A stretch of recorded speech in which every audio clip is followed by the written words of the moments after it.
Hi, welcome to HiCode Tutorials. In this chapter, we'll discuss how to store and render values in HiCode. In other words, temporarily store and process data in the front end and combine them with user interface. Manipulating data is an essential part of programming, and you'll find yourself more comfortable with it through practice. In this video, we're going to look at variables.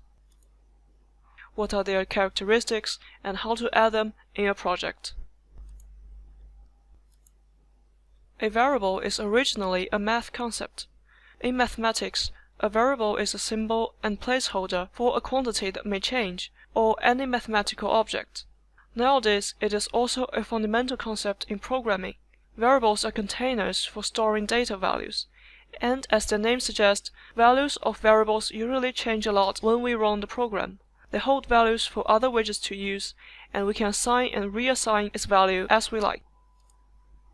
Moving on to the characteristics of HiCode variables.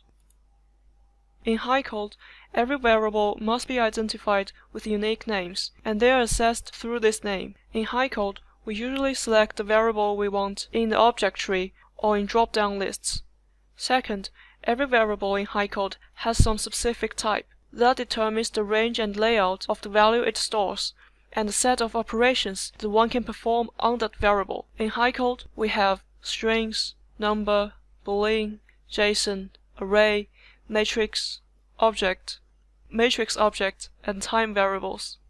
When variables are declared or created, the system will allocate different types of storage for them. And third, new values override the previous one. You won't be able to find the discarded ones back. Next, let's look at how to add variables. Actually, it is quite simple. Select the parent, go to the widget bar, and single-click on the variable you want, and it is done. But what we need to pay attention to is the parent. That determines whether it is a global variable or a local variable. Global variables belong to the whole program. However, if we add a variable to an action widget, it has this blue icon here, we won't be able to access it from the external. It belongs to this specific routine, only accessible through this set of actions.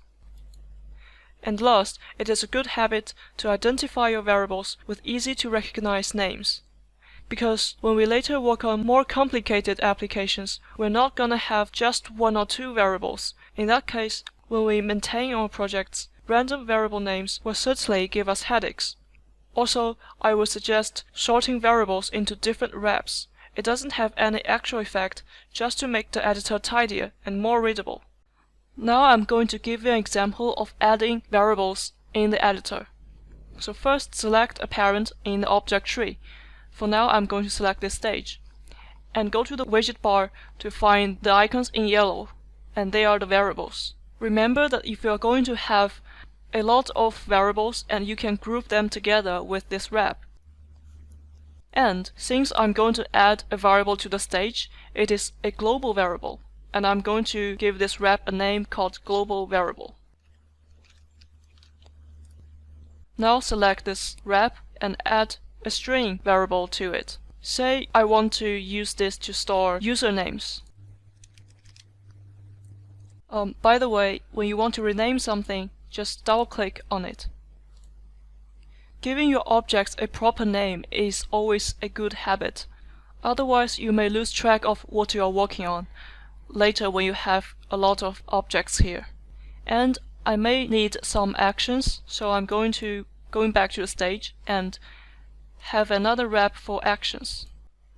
The actions are going to be under the stage, so double-click on this wrap and name it Global Actions. Add an action, and under this action, notice when I select this, I can still add some variables to it. This string, I'm going to call it temp names. This is just for example, doesn't have any actual effect. But do remember to give proper names to your objects when you're actually working on your own design. What is the difference between these two strings? Let me add a button to the stage and give it an event. And when I want to select the target, it shows an alert local variable can only be accessed by the current service. It forbids me to choose it. But I can still use this one because this is a global variable.